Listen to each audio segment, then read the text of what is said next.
And he came in one day and he kept saying how much he loves PowerTech, and he goes, I love this so much. I love hockey. This is so awesome. And I said, dude, I love it. I'm so happy for you and stuff. And so he kept saying like, love hockey. I love hockey. So I said, I'm going to say it how I said it, but I'm going to qualify it after. I said, I hate hockey. And he looks at me and goes, what? He thought I was joking. I said, no, I hate hockey. He goes, you hate hockey? What do you mean? I go, yeah, I don't like hockey. It's ridiculous. And we left at that day. I said, no, I don't like it. I said, yeah, I love working with the kids and I love kind of the game itself, but I don't like hockey. So, but then we got busy and he left. So the next day he came in and I scared him on his way in because that's what I do every day. And he came in and we were getting dressed and he goes, Andy, he goes like, I got home last night. I'm sitting there going, how can Andy not like hockey? Like, no, he doesn't like hockey. And he's thinking, he goes, and then it dawned on him. He goes, then I understood what you were talking about. He goes, can I ask you the question? I go, of course. So Siegs, of course, you know, Siegs went, after hockey, he got into music and he was a engineer, audio engineer. And he got hired in Nashville and he was in Nashville. So he had, whatever, I don't know all the details, but anyways, he was in Nashville recording and doing audio for artists. And when he went down there, he had the passion. He think, oh man, I love music, It's awesome until it wasn't anymore, where he started realizing that I don't like it. And he goes, Andy, what it was is it's the business of the music. He goes, there's a lot of shit and a lot of bullshit that is not really the music part. He goes, the music I love, it's all the business and all that I said, that's what I was talking about. I said, hockey itself, the game is awesome. The game itself, inside, that's what I call it, inside the glass, inside the boards, might be the purest thing in the whole world. Because, and in between the whistles, where you're actually playing the game. There's no... The pond hockey feel, just playing the game. Yeah, there's no politics in that. There's not, when the game is on in the inside the glass, it is what it is. If you're grinding someone, it's you against me. There's no politics. There's no media that can say it. There's nothing that can be said. That's what the true thing of hockey. That's what I love. And then of course I guess it goes inside the glass again. So I love the training because it becomes the hard work. It's the intensity. It's the teaching. It's the true blue. You can either do it or you don't, and if you want to do it, if you can't do it, learn how to figure it out. It's the struggle. It's everything. That's what I love about it.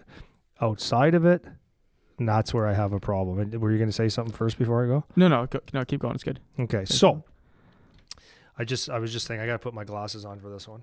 Yeah. Not really. Yeah. So he said about music. So he was like, he would realize that someone would, undercut or overcut, or this guy would be connected to this guy and you'd lose a job here or whatever. And it's like all the crap, but the actual doing the music and building it, he'd hear the music over. Yeah. The art of the music is great. Yeah. The art was awesome. So what I did, so I want to be clear of what I dislike about hockey. So, and I'll give you a few examples and go on. I don't like the media, like as a hockey guy, because the media is the guy that comes in when you're playing at a high level, and they come up to you after they have no idea how hard you had to work or what the circumstances were on the ice, and they come up to you with a microphone and they say, "So what was wrong with you tonight?"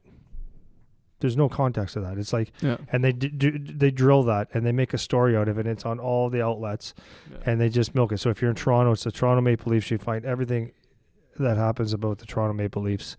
The stories are spinned, and people talk about it, and it's like it's not an actual true story. I hate it.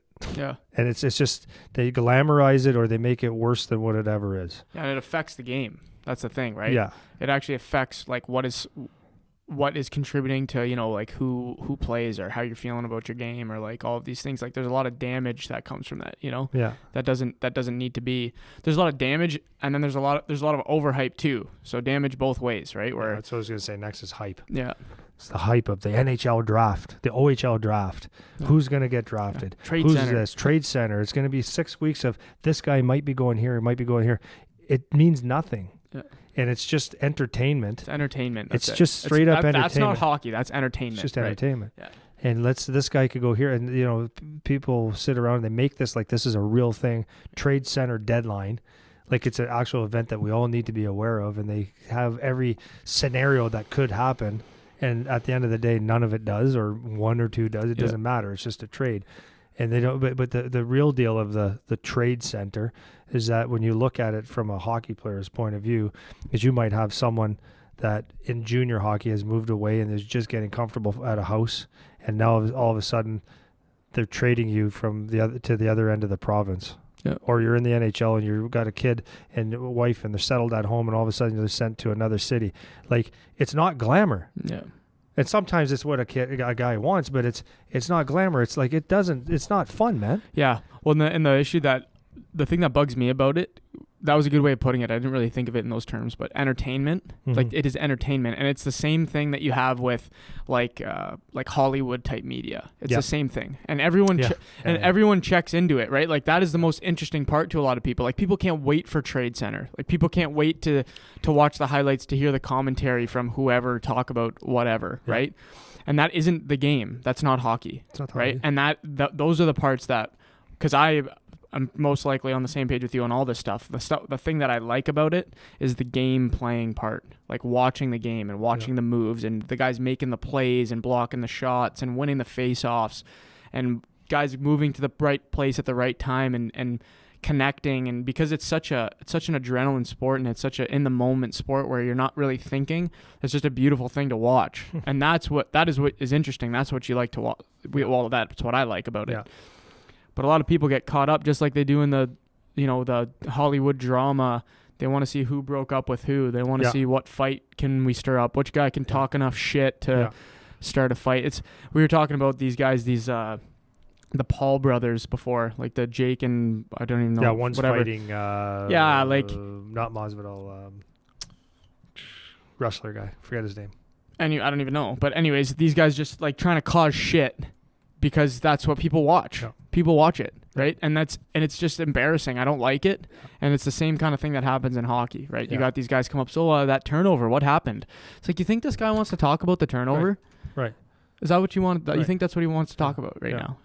You know, and it just takes away. It's not a good. That's what it is to me. It just bothers me to no end.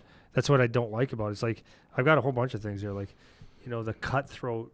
I mean, this is life, but the cutthroat part of hockey where people are in it for themselves, and you can see it from different levels.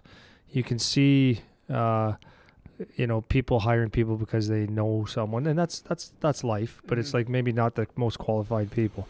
Maybe it's the coach that will do anything to get a job, and not really, he's not coaching to make other people better. He's just coaching so he can get to another level and keep his job. And it's like when you're in it, you actually see it. Right. Mm-hmm. And if you're not in it, maybe you don't really understand it, but you think people are in it together. Like when you actually understand we're all in this together. Well, actually a lot of times you're not. They're in it because this guy needs his job. He's going to do everything just to get another 2-year contract. And, he doesn't really care about you. That's what it is. There's the agent side of it. And there's some very awesome, there's some incredible agents, and there's a time and a place for it. But, a lot of the times you got to understand what a lot of these agents are. They're there to get their, well, at the end of the day, what an agent is it's very funny, right? People get excited. Oh, I got an agent. It's like, yeah, do you understand what it is? Agent is someone that's going to take your money if you make money. They want part of your money. And people make it like, it's like, oh, I got this great agent and stuff like that. It's like, well, it's not really the most important thing, and but I see what they do and how they, someone that has never played the game or never really been in the mud, blood, and the tears, telling you what they think of you. You know what I mean? It's like, you don't even know, man. Well, you don't know. And you get some of that, guys taking advantage of people that don't know any better, and like misdirection and bad advice and all, because those are that I've experienced all that firsthand too. The bad advice, people telling you stuff that isn't actually correct, but you don't know any better because you're a kid and all of that. So that's that's a good point too. That's a great part of the deal. Paying, this is what I love, is paying coaches in minor hockey, youth hockey. Come on, man. Yeah. Like there's something happened where I can understand actually sometimes, like with Charlie's coach this year, I would have paid him, like, if everybody gets together and says, okay, we pay for his hotels, because it's expensive if you're a coach. Yeah. Pay for the hotels, get them some, but you're not coaching to make. Yeah, not a source of income. You're not making $10,000, $20,000, $30,000 in minor hockey. It's not what this is about. Like, I hate it. Like, it's not right. So what happens is, maybe there's a time and a place where it actually makes sense, but to have your coach, like, everyone think they get paid. Like, why would you get paid? Mm-hmm. It makes no sense.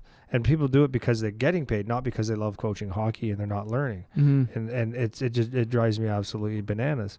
It's people get involved in hockey. Like, there's a lot of nerds in it now, and they'll find any way to get into hockey, and they've never really played the game. It's like the nerdy stuff, the analytics and stuff like that. It's like all that stuff is like, there's part of it that's, that's okay. Well, let me push back a bit on especially on the paying the coach thing, because